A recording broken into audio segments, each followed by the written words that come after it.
I don't want to keep you too long. Just briefly want to touch on, we talked about gun control last time. There was a couple of horrific shootings of Uvalde, and since that time there's a shooting in Philadelphia, I believe. And because Biden introduced a gun control bill, it passed the House, but probably won't pass the Senate. And you talked about the socialist arguments against gun control traditionally. What's your take on that? Okay, well, my position is, my rifle on the wall argument article. First thing is the principle. Do you or do you not think that an armed citizenry, that the right to have arms, the right of people to have arms, is an important political right? Okay, I do. Historically, socialists and revolutionary actors throughout history have, from Karl Marx to Robert Williams to Malcolm X.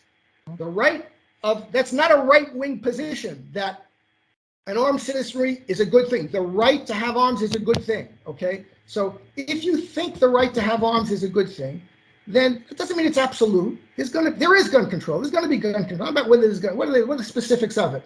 But most people who argue about gun, the Democrats who are coming into this, and most liberals and lefties and even socialists, they really don't think that's a good thing. They don't care about that as a principle. They think it's silly and it's an anachronism and it's some kind of obsession of weird people that have the right to have arms. So that's, if you approach the issue from that point of view, that we shouldn't have anything like a Second Amendment, then you don't care what they do. You want to get rid of all the guns. And and people who do think it's an important right see what you're doing.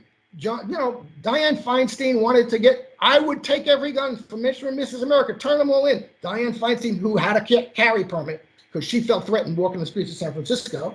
Andrew Cuomo, if mandatory confiscation of all guns, I would do it if I could. So when you see, as someone who supports the right of citizens to bear arms, like Ida B. Wells, and you see this push for an incremental rescission of this right to bear or to have arms. You see what's going on. Military style assault rifles are style. They're style. Yeah, they're not automatic weapons. But let me put it this way. When you see these mass shootings, of course, like everything else, like 9/11, like January 6th, this is an event that you're going to use to try and eliminate a right. First of all, you're not eliminating guns. Police are going to have guns. They're going to be armed to the teeth. The ruling class is going to have all the guns it wants. There'll be a system of fees and waivers, and they'll be able to employ private security, which are armed. But secondly, in terms of these mass shootings, again, this demonstrates the point of the right. If you think this is an important right, then you approach it like you approach Ariel Castro.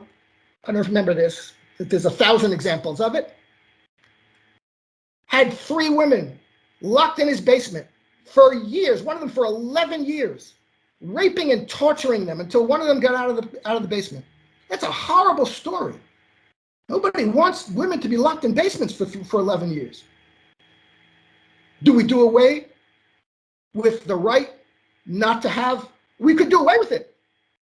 We could lessen the harm if we allowed the police to make random warrantless searches of homes.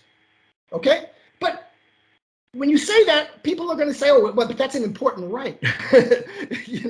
It's an important right not to have the police just randomly searching your home all the time. Okay? Yeah. That's true.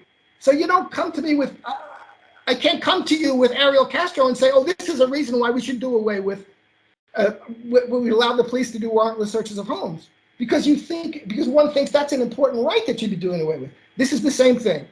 Mass school shootings are terrible. They are not the majority. They don't. That's violence with guns. Most violence. As I say, first of all, you can see that gun ownership and gun homicides have an inverse relation. In last 20 years, 25 years, gun ownership has increased dramatically, and gun homicides have declined. These incidents are not something that are a good index of violence with guns, which is no worse than violence with anything else, except it kills more people. That's true, and it's more deadly, but that's an exacerbating factor. But what I'm saying is, do you want to do away with this right? What are you doing? What are the specific there are restrictions on this right. There are going to be restrictions on this right. But if you approach it as this is an important right that you don't restrict except in ways that are absolutely necessary, that's different than you approach it as, oh my God, look, all these people were killed. We got to do away with this right as much as we can. And I think that is the fundamental difference, okay? You know, and the ways that, and you know, I've written a lot about this, and you know, people like Ida B. Wells, who said, you know, our Winchester should be have a place of honor in every black home. Should, you know, this is a right to me. The right of the citizenry to be armed is an important political right that we've won and should be honored like every other right. Like every other right, it carries dangers. It gives you power. It gives you power to do things that you couldn't do if you didn't have that right. But, you know, it's either important to you or it's not. And so that's my issue on that. You know, you've got to look at the specific. There are going to be regulations on guns. There are regulations on guns. Try and buy a gun in New York. Try and get a gun in Chicago, where there's the most violence with guns. So, you know, these are not. But what is it that the fundamental understanding of the place of armed power in a polity and the relationship of the citizenry to that, and what you think is going to come? You're going to create 30 to 50 million people own guns. You're going to create a set of crimes. And who are they? You know, what you didn't mention, by the way, because you probably don't know it, in what's a litany of what's happened in the past few years, is there was an incident in West Virginia where a guy was at an outdoor barbecue with 40 people, went back home because he got pissed off and came back with an AR-15 style gun, and a woman at the barbecue pulled out her handgun and killed him before he could kill anybody. Okay, you don't hear about that. Yeah. A good guy with a gun stopped the bad guy with a gun, and she did it in a lot better way than the cops did in Uvalde. Right, with a handgun against the AR-15 style rifle. So, you know, that why doesn't people know about that? Why isn't that presented as something that should be part of our conversation that will form our opinion, help to form our opinion about whether it's a good thing or a bad thing for citizens to be armed? Okay, so there's an agenda behind what's promoted and what's not promoted. There's got to be hundreds of cases like that across the country you don't know about. So what I'm saying is, you know,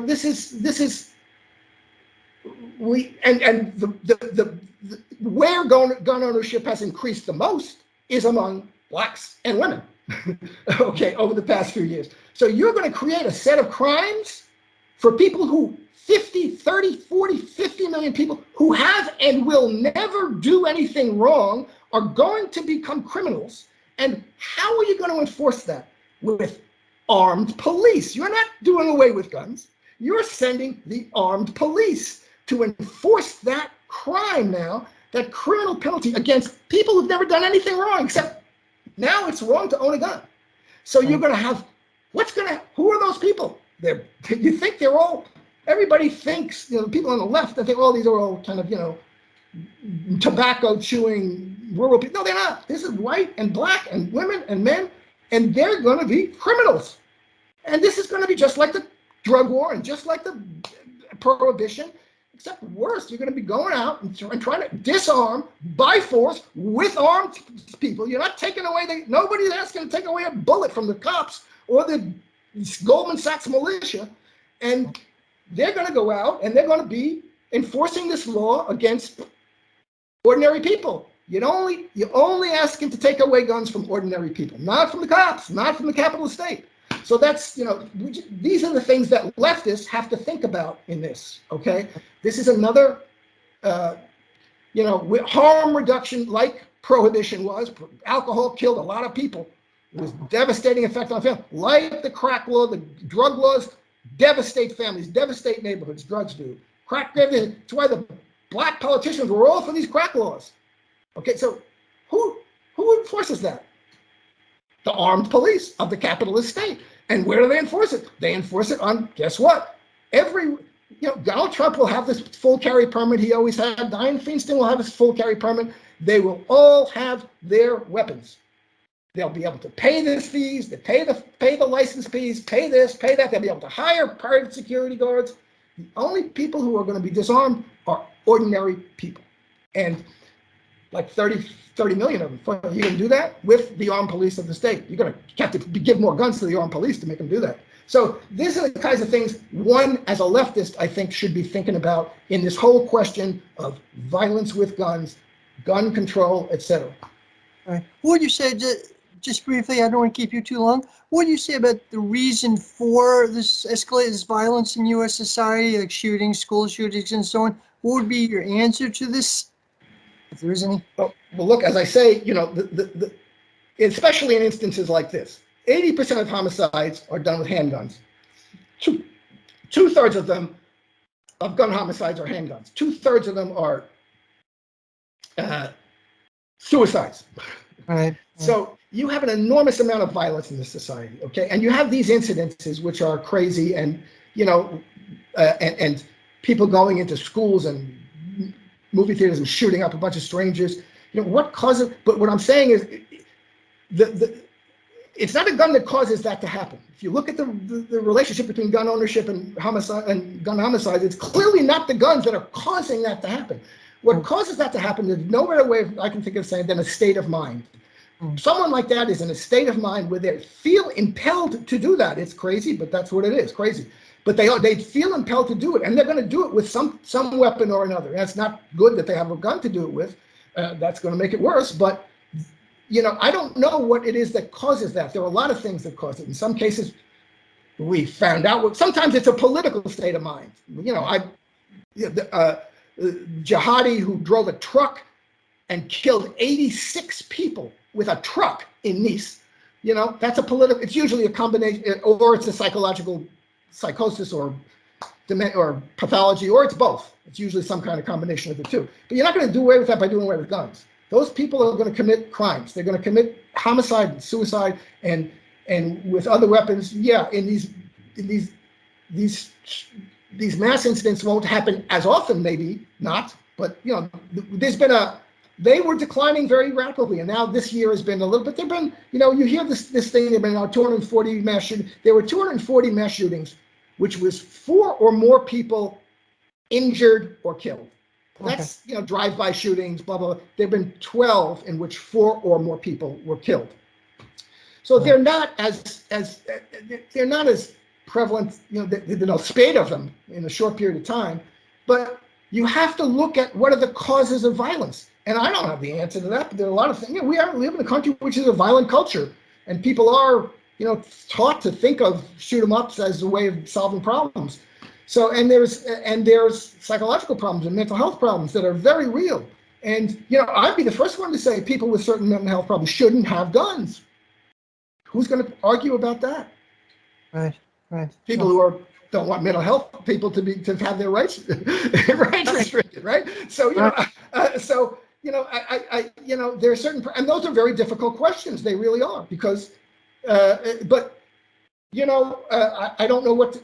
But the point is, every time something like this happens, it's violence with a gun, as opposed to violence with a truck or violence with a knife. And why are we talking about the tool or the weapon that was used rather than the violence that's out there? What are the causes of the violence? Shouldn't we be talking about that? Instead, we spend all our time talking about, let's get rid of guns. Yeah. Interesting. Okay, well, thank you for spending your time. I'm gonna have to go soon. Is there anything else you'd like to add? No, thank you for giving me the time to speak. Sure. As you say, you can catch me at the Polemecist _ on Twitter, polemecist.net, Jim Kavanagh Substack, and like that. Nice talking to you. It's been always a pleasure. Yeah, thanks. I should have this uploaded in a day or so. Okay, great. Thank you. Thank you. Bye-bye. Bye-bye.